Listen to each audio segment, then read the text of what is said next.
लय व्यवस्था 5। और यदि कोई साक्षी होकर ऐसी पाप करे करे कि श्राप खिलाकर पूछने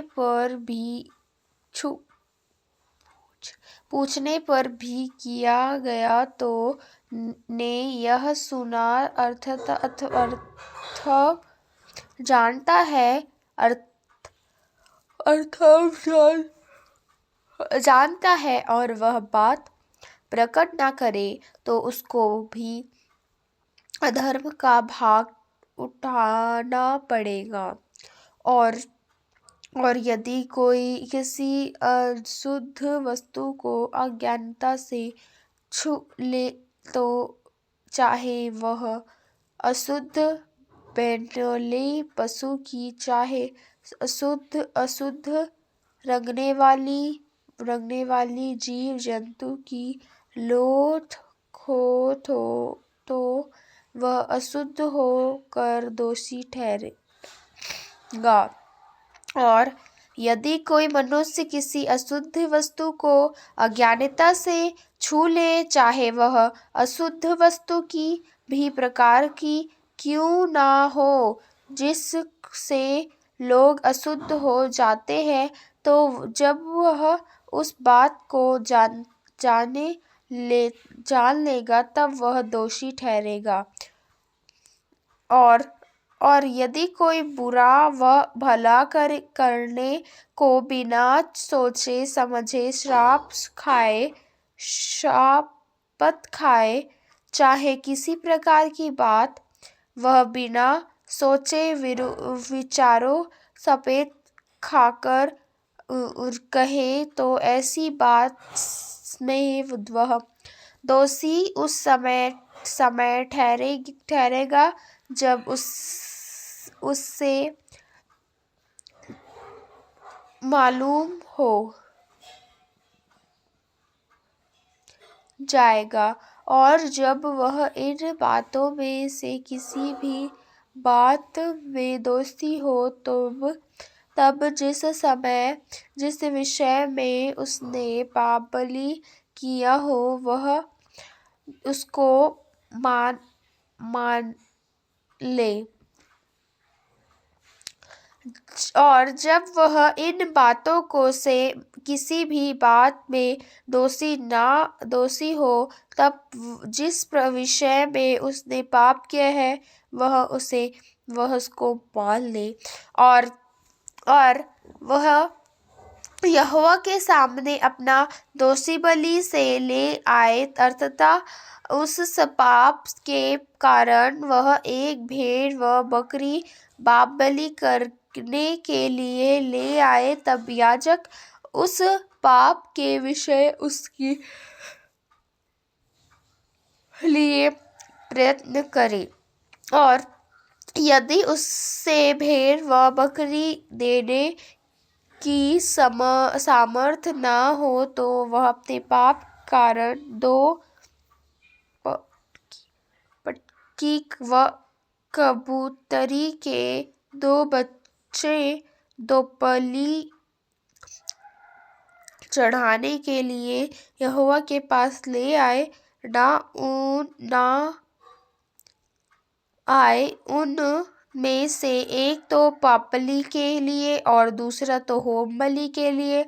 और वह इनको याजक के पास ले आए और याजक पापबलि वाले को पहले चढ़ाए और उसका सिर गले से मोड़ डाले पर अलग ना करे। और वह पापबलि पुरुष के लहू में से कुछ वेदी की लग पर छिड़के और जो लहू से रहे वह वेदी के पाए पर गिराया जाए, वह तो पापबलि ठहरेगा।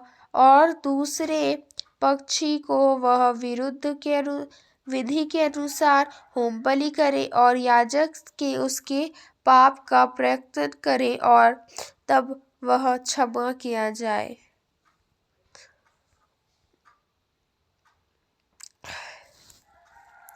और यदि वह दो पटकू व कबूतर के दो बच्चे भी ना दे सके तो वह अपने पाप के कारण अपना चढ़वाहा एपोर का 10वां भाग मैदान बलि करके ले आए। उस पर ना तो वह तेल डाले और ना लोबान रखे, क्योंकि वह पाप बलि होगा। वह उसको याजक के पास ले आ जाए और याजक उसमें से अपनी मुट्ठी भर स्मरण दिखलाने वाली भाग जाकर वेदी पर यहोवा के हवनों के ऊपर लिया, वह तो पाप बलि ठहरेगा। और इन बातों में से किसी भी बात के विषय में जो कोई पाप बलि करे, याजक उसका प्रत्यर्थ करे और जो तब वह पाप बलि क्षमा किया जाए। और इस पाप बलि का शेष अन्य बलि के शेष की न्याय याजक का ठहरेगा। फिर यहोवा ने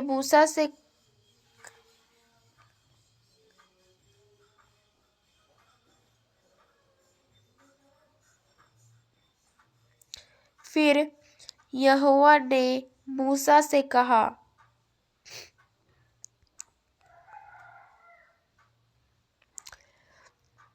यदि कोई यहोवा की पवित्र की हुई वस्तुओं के विषय में भूल ले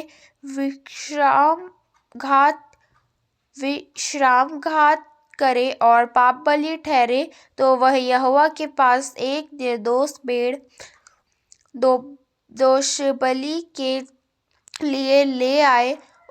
उसका दाम पवित्र स्थान के शेकेल के अनुसार उतने ही शेकेल रुपये का हो जितना याजक ठहराए। और जिस पवित्र वस्तु के विषय उसने पाप बलि किया हो और उसमें वह पांचवा भाग और चढ़ाकर याजक को दे, और याजक दोषी बलि का मेढ़ा चढ़ाकर उसके लिए प्रयत्न करे, तब उसका पाप क्षमा किया जाए। और यदि कोई ऐसी पाप करे कि उन कामों में से इन्हें यहोवा ने मान किया है, किसी काम को करे, तो चाहे वह उसके अनजाने में हुआ हो, तो भी वह दोषी ठहरेगा। और उसको अपने अधर्म का भाग उठाना पड़ेगा। इसलिए वह एक निर्दोष भेड़ दोषबलि करने के लिए याजक के पास ले आए। उतने दाम को जितने याजक ठहराए, और याजक उसके लिए उसकी उन भूल का जो उसने अनजाने में किया हो प्रयत्न करे, और वह क्षमा किया जाए और दोष बलि ठहरे, क्योंकि वह मनुष्य निर्दोषी यहोवा के सम्मुख दोषी ठहरे। आमीन।